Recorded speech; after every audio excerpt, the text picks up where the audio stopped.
FIFA fever is gripping everyone, from young to old, from those who are the fans to those who only know the key players. But how far would you go to catch your favorite players in action? Would you cycle 4,000 kilometers just to watch a World Cup match?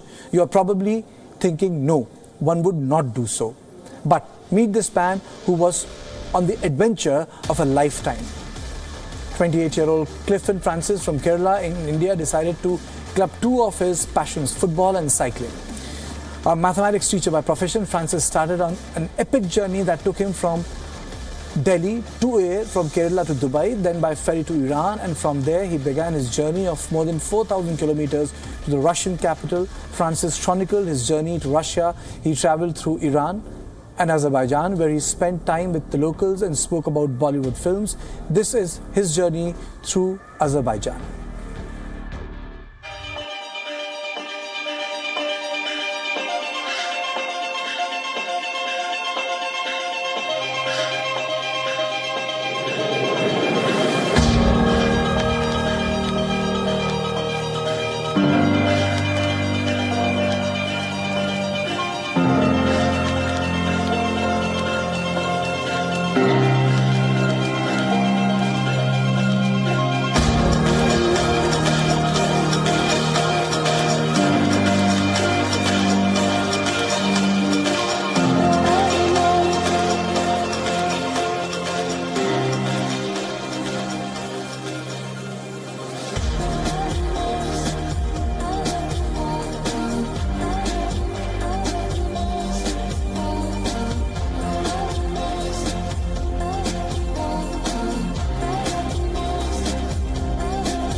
For Clifton Francis, this journey has been smooth except one obstacle that sprung up in Georgia, where he was denied entry, but he was not one to back down. He returned to Azerbaijan and recharted his journey of Russia, where authorities welcomed him.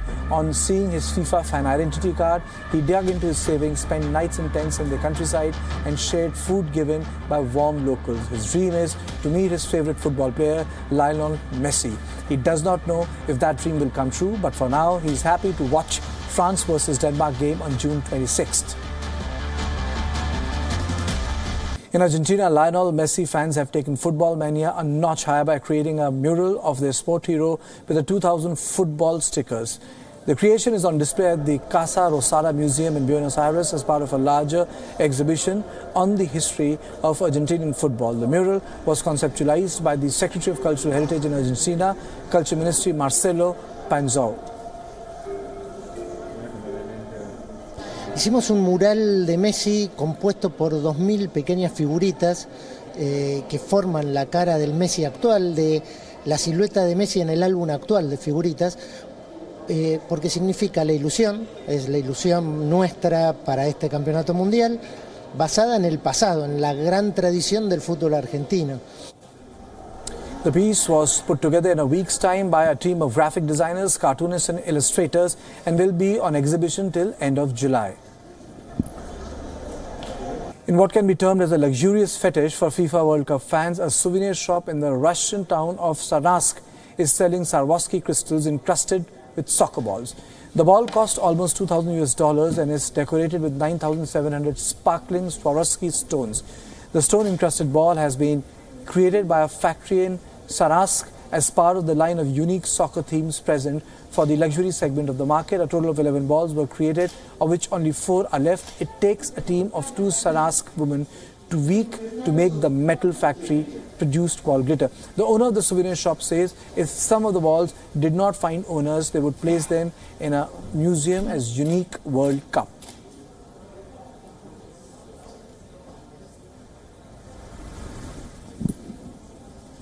China's national football team is not competing at the World Cup, but China's presence hangs over proceedings in Russia, both on and off the field. From plush toys, national flags and the hats, fanways to the trumpets in the stands, and even the jerseys and the mascots have come from China.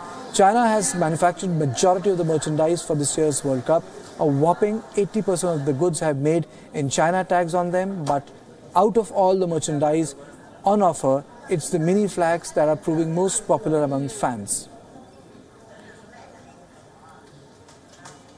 世界杯的应该是各国球迷的那队旗嘛，旗帜嘛，他们那个加油用的那种，就是大大小小的合起来嘛，几百万嘛，总几百万个总有的。 The merchandise from China are a huge success because unlike other dealers, they follow all World Cup matches and cater to the demands of the buyers accordingly.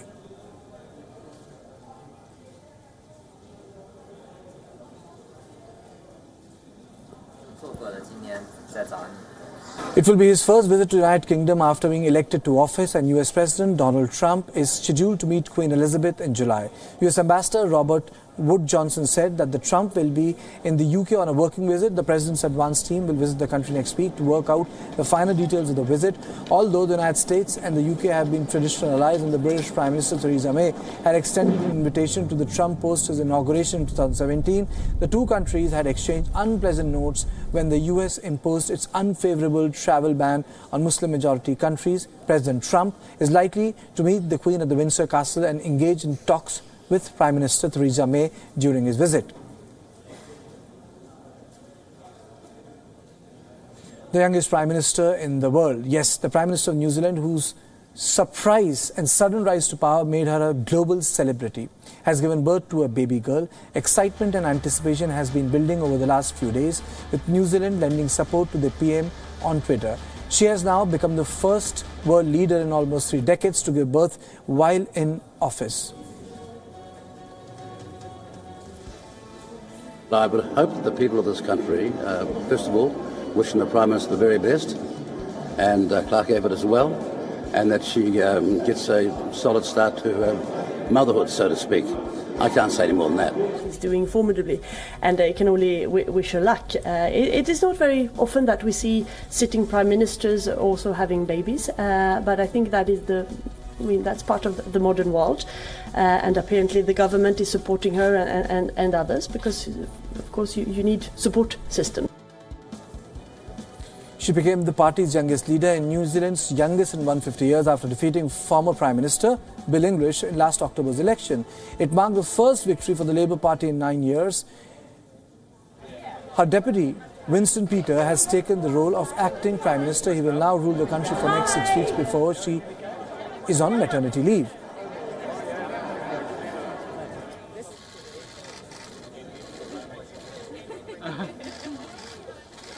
Israeli Prime Minister Benjamin Netanyahu raised concerns regarding cyber threats while speaking at a cyber conference at Tel Aviv University, urging the government worldwide to join forces against cyber threats. He underlined that the threat was so powerful that it could even bring down military and civilian aircraft. Expressing an urgency to deal with the threat, Netanyahu said, and I quote, "We cannot go back to the world of levers, pulleys and couriers. Since we are going forward, we are absolutely vulnerable. Our airlines can be brought down, our fighter planes can be brought down." Unquote. Meanwhile, after a recent flare-up saw the Israel carrying out airstrikes in Gaza in response to the incendiary kites and balloons launched into Israel, Prime Minister Benjamin Netanyahu indicated that Israel could further step up its intensity against Gaza. The latest spike in the tensions come after weeks of deadly protests along the Gaza-Israel border, which saw the worst military escalation last month since the war in 2014. Israeli Prime Minister Netanyahu stopped short of detailing the proposed action but maintained that the intensity will be stepped up as necessary. Addressing a military ceremony in southern Israel, Netanyahu said, and I quote, "We are prepared for any scenario and our enemies would do well to understand this." Unquote. An interfaith couple in North Indian city of Lucknow went for a shock when the Muslim husband was asked by the passport officials to change his name and religion in order to get his passport renewed. The incident came to light when Lucknow woman Tanvi Seth complained to India's External Affairs Minister Sushma Swaraj in a series of tweets expressing agony over the mistreatment meted out to her and her husband at the passport office. The woman also alleged that the behavior of the official in question was demeaning and arrogant. It's just that the way he was talking was very demeaning. His hand gestures were very attacking, and the way he was talking was very rude. That's the only thing. The External Affairs Ministry swung into action and sought a report from the Regional Passport Office even as the concerned official was transferred to another location following the complaint. Meanwhile, the transferred official, Vikas Mishra, defended his action, saying that he was carrying out his duty. हमारे पास जितने applicant आते सबके बारे में हमको ये देखना पड़ता है कि कौन व्यक्ति नाम बदल करके तो नहीं ले पा रहा, और हमारे पास पूरा जब एक डॉक्यूमेंट्री प्रूफ है तो हम इसको इग्नोर कैसे कर दें। अगर हम इस तरह से काम करने लगेंगे तो कल को कोई भी व्यक्ति आकर किसी भी नाम से पासपोर्ट बनवा कर ले जाएगा तो क्या ये देश की सुरक्षा के साथ खिलवाड़ नहीं होगा। Following an uproar on the social media, the regional passport officer apologized to the couple on behalf of the officer and ordered a probe into the incident. The officer also made an immediate arrangement to issue their renewed passports. The couple addressed a press conference to thank Sushma Swaraj and her ministry while they held the new passports as proof that action was taken on the complaint.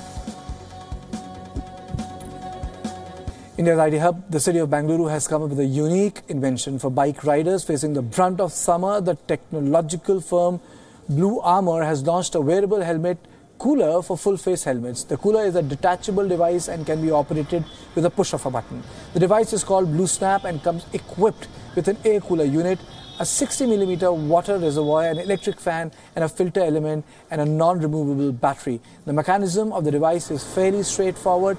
The fan sends dust-free air through a moist filter towards two nozzles inside the helmet, which then sends refreshing, cool air inside, providing a cooling effect to the commuter. Turn on the Blue Snap cooler, you can start riding.